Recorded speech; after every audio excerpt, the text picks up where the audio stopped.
All right, I also wanted to talk about our garden beds here and some things that we've struggled with and some things we're trying to do to improve them.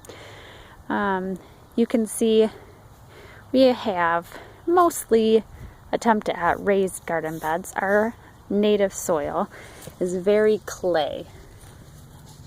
That is dug beneath our mulch that has been down now for about 2 years, and it is 100% clay. I mean, we had it tested last year and it's really poor drainage, hardly any organic matter, and it has definitely proven to be difficult to work with. So we have every year just added a lot of compost on top, and I tried to do a little bit of lasagna gardening, but haven't really put forth a ton of effort with making very deep beds.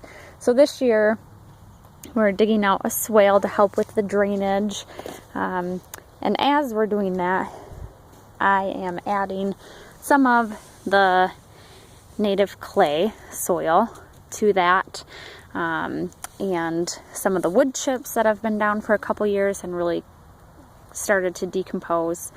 I've also laying down leaves and different things that have died over the winter. These are daylily foliage, just different things that will eventually help add organic matter to the soil.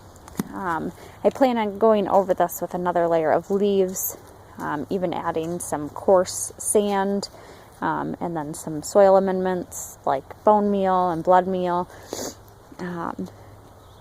and maybe even some kelp meal, and then putting a final layer of compost over top, as well as another layer of mulch of something, whether that's grass clippings or wood chips potentially later in the summer when we can get stuff with leaves mixed in.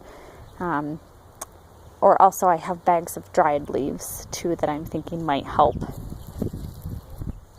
act as a mulch right away too. So hopefully by adding, even though the clay is not substantial in nutrients at all, and this is somewhat dried out, but it's just, there's nothing,